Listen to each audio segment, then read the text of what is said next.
Hello, this is Mrs. Richardson again. I am here with part 2 of our SOL Released Test Questions review. This question says, part of the Appalachian System, the source of many rivers. Which region completes this diagram? We know that rivers start up high and run downhill to the Chesapeake Bay. So we know that all of our rivers in Virginia of the coastal plain region begin in the Blue Ridge Mountains.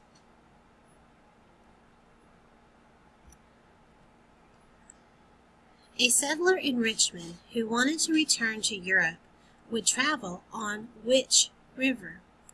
Here is Richmond, located right here. We know that Richmond and Jamestown are both located on the same river. So we know that the river would be the James River. Which body of water separates the eastern shore from the Virginia mainland? If you look at this map here, you will see that here is the eastern shore. On to the right of it is the Atlantic Ocean, and this piece of water right here that divides the eastern shore from the mainland of Virginia is called the Chesapeake Bay. Mary lives in Virginia near the North Carolina border. She is writing a history report on the native people that lived near her home and spoke an Iroquoian language. This is very important that you pay attention to the fact that this is the Iroquoian language near North Carolina. The question is, which American Indians will be described in Mary's report? So we need to go back to our song. Iroquois and Cherokee, Iroquois and Cherokee, Southwest Virginia and North Carolina too. Woo!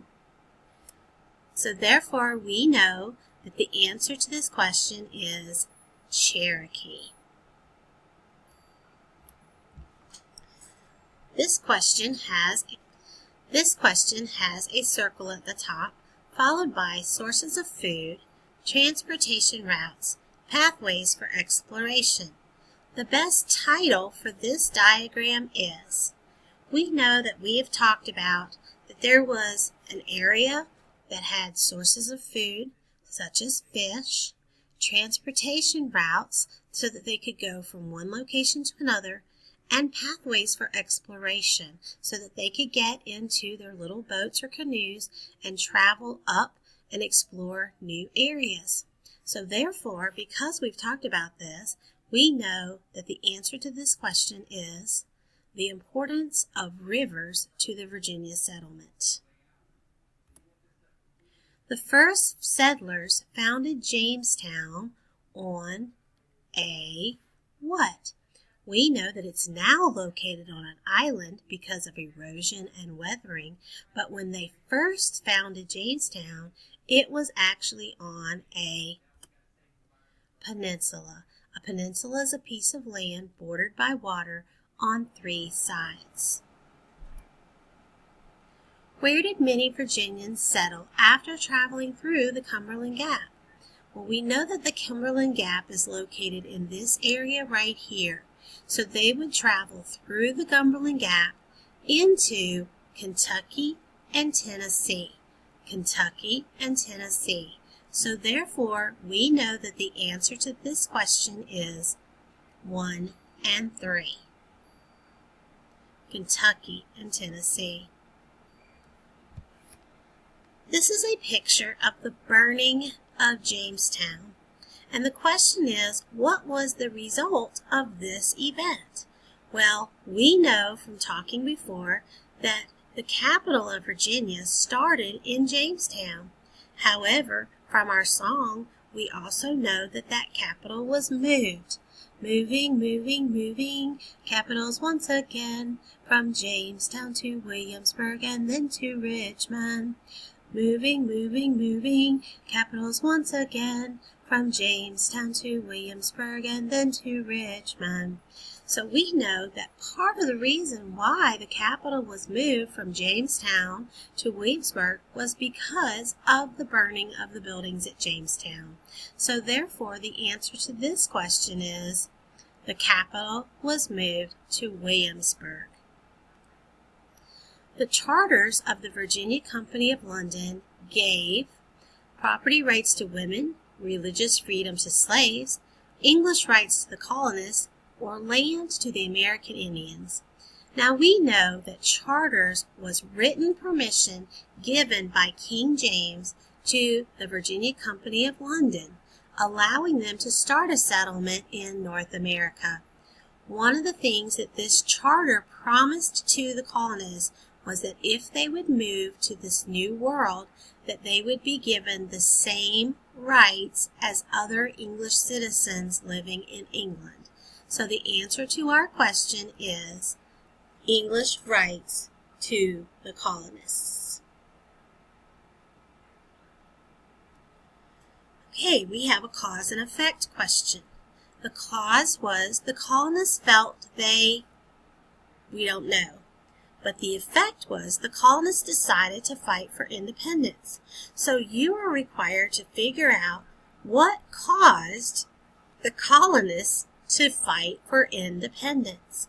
So the question is, which phrase best completes this diagram?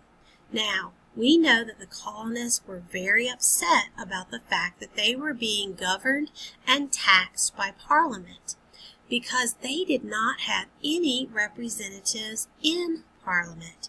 And so therefore they felt like that they should not have to pay taxes if they didn't have a representative. And there came the phrase, no taxation without representation. So therefore we know that the answer to this question is that they felt like that they had the right to govern themselves. Since there was no representation for them in Parliament, they felt like their own local assemblies should do the governing. The British believed that Parliament had legal authority in the colonists. The question mark is asking you, who did the colonists believe should have legal authority in the colonies? And we just talked about the fact that they did not believe it should be Parliament because they had no representation in Parliament. We know that the colonists believed that their local assemblies should have the governing power and the ability to tax them. You say, who was the local assemblies?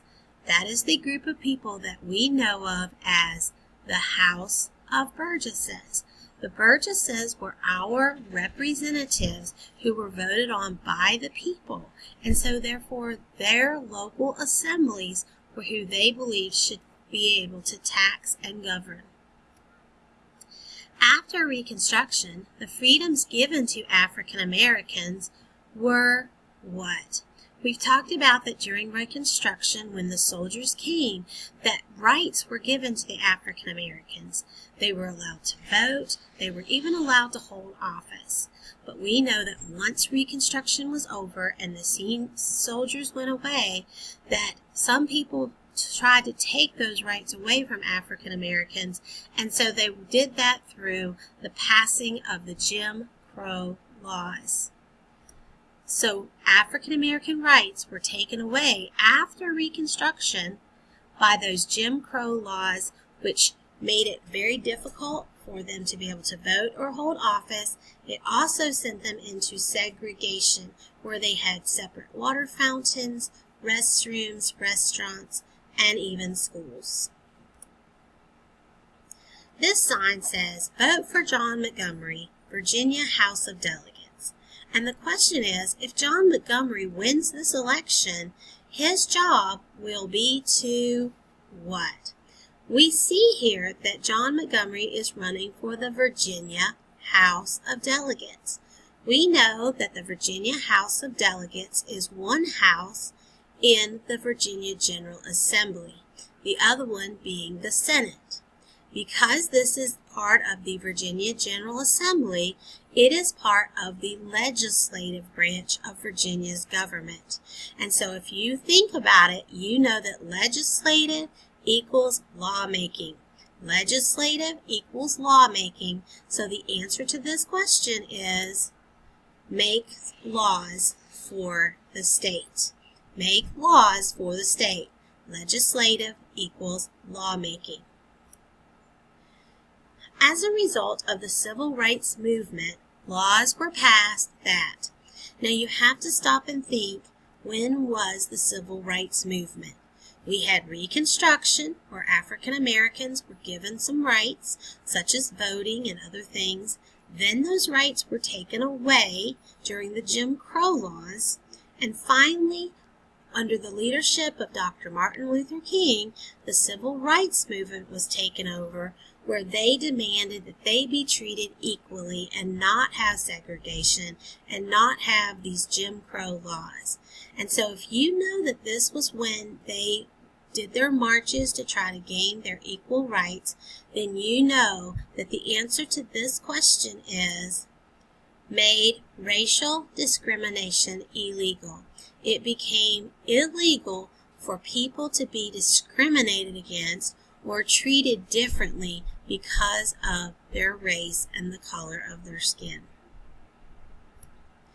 The final question for part 2 is, Maria is a guide for visitors to a history museum.